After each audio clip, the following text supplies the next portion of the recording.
We've already discussed how the internet is in many ways a foreign land that you happen to visit. What's the native language? Well, the vast majority of websites are written in a code called HTML, which, just in case you don't recall, stands for Hypertext Markup Language. Hypertext refers to text that you find on the internet, and markup language refers to the tags programmers use to modify this text. HTML is the language that websites are written in and that web browsers understand. The browsers understand the markup language of the web and use it to display the associated text and other content appropriately. For example, by placing this text in coded brackets with the letter B, we use HTML tags to indicate that the text should be bold. Designing websites without knowing any HTML language is kind of like going to France without knowing any French. There are guides and translators that will help you find your way around, but you'll want to know some basic phrases ahead of time. And the longer you spend there, the more grammar and vocabulary you'll pick up. So, we're going to teach you the HTML equivalents of bonjour and au revoir, and show you some basic HTML code. Because the more time you spend with the language, the more you'll learn. The first thing to understand about HTML is that it can be very simple to use. HTML is built on a system of tags.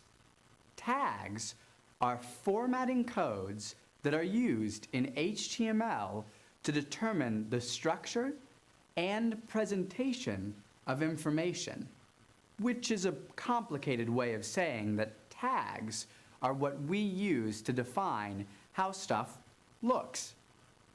How do HTML tags work? Simple. We'll show you how using a very common tag, the A tag. The A tag is used to create links between pages, and even within a single page. The A stands for anchor. The angle brackets always go around HTML tags. Let's open up the web page for the portfolio website and look at the HTML for the main content of your home page. We'll add a link here from this page to a website you like. So the first thing we would write is the A tag.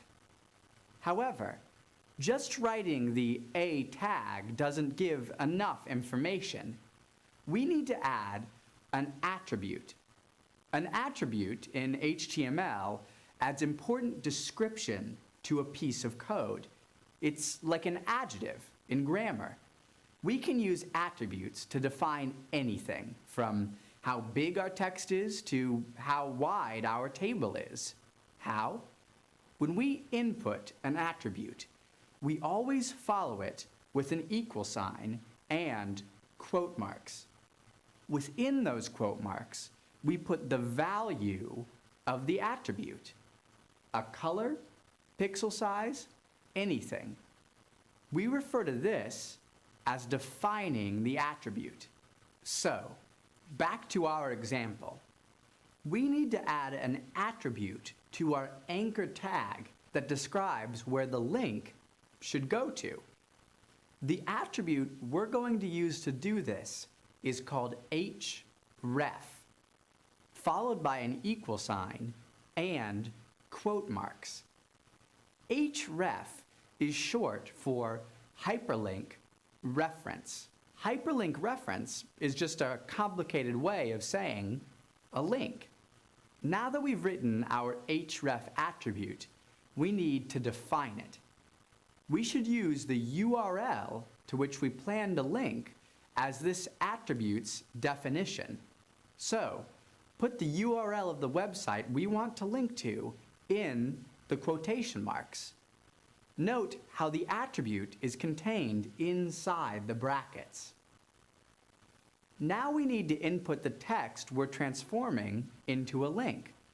Let's just use the name of the website for now.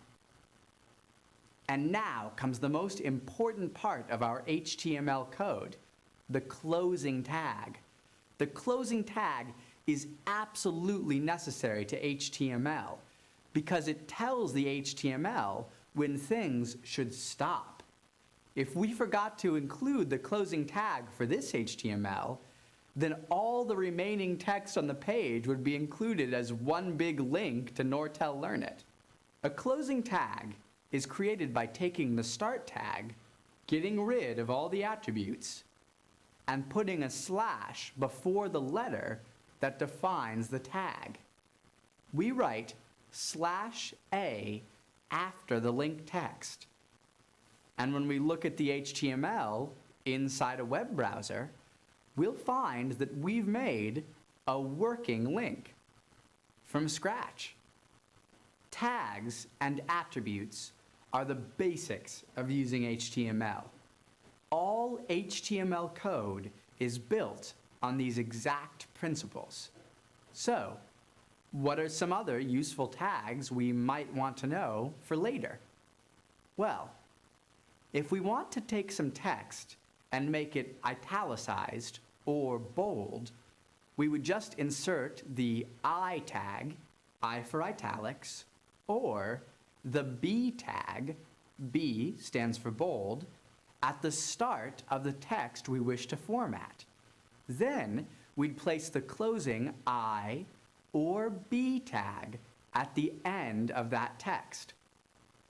We can also use HTML code to create lists by using the tags OL, which stands for ordered list, or UL, which stands for unordered list. There are also special tags for setting up HTML tables and for inserting images. And hey, if we want to italicize our text and make a link of it, that's not a problem at all. We do this by nesting the tags. This means that when we start a string of tags surrounding an object, we then close those tags in the reverse order. This helps keep the HTML from getting too confused. It looks like this.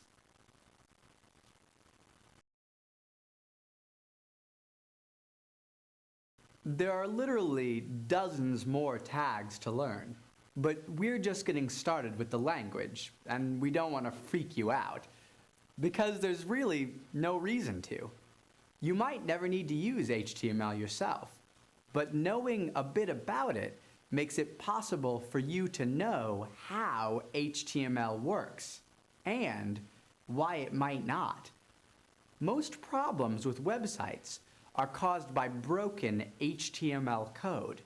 So the more you come to understand about how HTML works, the easier you'll find it to fix mistakes.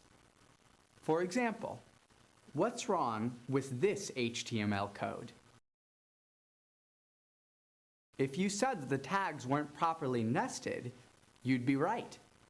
Code like this could break your page, but it's an easy mistake to recognize and repair.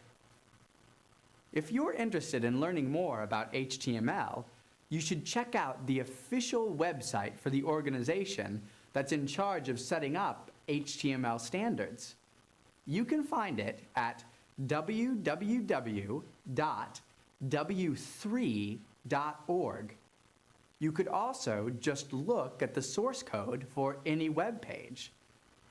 While you get more comfortable with this foreign language, you'll have plenty of help from various web creation applications, which are all fluent in the native tongue of the Internet.